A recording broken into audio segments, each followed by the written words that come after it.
এবার চোখ রাখছি বাংলাদেশের দিকে, কারণ বাংলাদেশ থেকে যে খবর উঠে আসছে, ইউনূসের জুলাই সদনে প্রধানকে জেরা মার্কিন গোয়েন্দাদের। আলী রিয়াজকে ঢাকায় জেরা মার্কিন গোয়েন্দাদের। ঢাকার সংবাদ মাধ্যমে আলী রিয়াজকে নিয়ে নয়া জল্পনার চাপে এবার সমন্বয়করা। কিন্তু কেন, বিস্তারিত জানবো। টেলিফোন লাইনে যুক্ত হয়ে গেছে প্রতিনিধি শেখ মনিরুল। মনিরুল, ইউনূসের যে জুলাই সদন রয়েছে, সেই জুলাই সদনের প্রধানকে জেরা করলেন মার্কিন গোয়েন্দারা, বা মার্কিন গোয়েন্দাদের এই জেরার পেছনের কারণ কি জানতে পারছো? ক্ষমতায় বসে যে কটা তিনি কমিশন করেছিলেন তার মধ্যে ঐক্যমত্য কমিশন হচ্ছে প্রধান। কারণ ঐক্যমত্য কমিশনই কিন্তু জুলাই যে সনদ, সেই জুলাই সনদ তৈরি করেছিল। আর এই ঐক্যমত্য কমিশনের গুরুত্বপূর্ণ নেতা বা গুরুত্বপূর্ণ সদস্য আলী রিয়াজকে এবার জেরা করলো মার্কিন গোয়েন্দারা। এবং তোমার হচ্ছে আজকে ইউএস ইমিগ্রেশন অফিসে গোয়েন্দারা মালিকের হাত দিয়ে গোয়েন্দারা তারা কিন্তু এই রিয়াজকে তারা কিন্তু জিজ্ঞাসা করে। প্রথমেই যখন ঢাকায় তবে রিয়াজ এই মার্কিন গোয়েন্দাদের অফিসের মার্কিন দূতাবাসে প্রবেশ করে, তখনই তাকে কিন্তু হ্যান্ডকাফ পরানো হয় বলে কিন্তু ঢাকার বেশ কয়েকটি সংবাদপত্র ইতিমধ্যেই লন্ডন থেকে এই দাবি করা হয়েছে। এবং লকারের ইনস্টিটিউটে প্রাথমিক জিজ্ঞাসাবাদ তাকে শুরু করা হয়।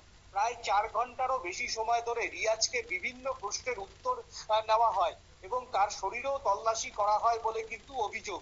এবং ইতিমধ্যেই এই বিষয়টা নিয়ে কিন্তু আওয়ামী লীগ সমর্থিত লন্ডন থেকে একটি পোর্টাল, সেই পোর্টালে কিন্তু গুরুত্ব দিয়ে এই খবর প্রকাশ করা হয়েছে। কেবলমাত্র একটি ব্যক্তিগত প্রেক্ষাপট নয়, এটি রাজনৈতিক স্বচ্ছতা, ন্যায় বিচার এবং ব্যবস্থা ও আন্তর্জাতিক মানবাধিকার মানদণ্ডের সঙ্গে সম্পর্কিত।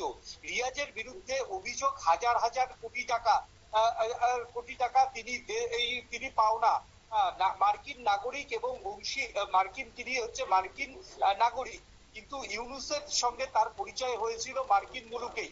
হাসিনার উৎখাতের পরই কিন্তু তিনি কিন্তু দেশে ফেরার পরে তিনি কিন্তু এই জুলাই সনদ যে সেটা তৈরি করতে বড় ভূমিকা নেয়। তারপর আজকে মার্কিন গোয়েন্দাদের তার এই জেরা নিয়ে কিন্তু ইতিমধ্যেই প্রশ্ন উঠতে শুরু করেছে। তবে আজকে ঢাকাতে কেন তিনি মার্কিন এই দূতাবাসে গিয়েছিল সেই বিষয়টা কিন্তু স্পষ্ট নয়। ইতিমধ্যেই একটা ছবি, যে ছবিটা নেট মাধ্যমে ভাইরাল হয়েছে, যেটা আমরাও দেখাচ্ছি, যে ইউএস যে অফিস, সেই অফিসে যে তিনি গিয়ে বসেছিলেন, সেই ছবি কিন্তু ইতিমধ্যেই ভাইরাল হতে শুরু করেছে।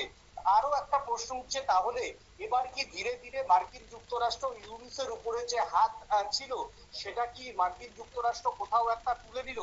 তার জন্যই কি একেবারে ইউনূসের সব থেকে ঘনিষ্ঠ এবং এই যে রিয়াজ কিন্তু বহুদিন আগেই মার্কিন নাগরিকত্ব পেয়েছিলেন এই ইউনূসের সৌজন্যে।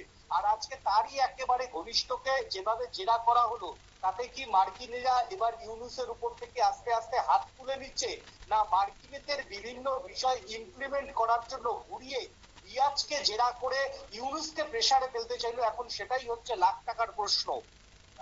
একদমই, ধন্যবাদ। অর্থাৎ এই নিয়ে কিন্তু এবার একাধিক প্রশ্ন উঠছে, জেরার মুখে যেহেতু পড়লেন, এবার দেখার বিষয় হচ্ছে পরবর্তীতে কে বেরিয়ে আসে। নিয়ে নিচ্ছে ছোট একটি বিজ্ঞাপন বিরতির, সঙ্গে থাকুন।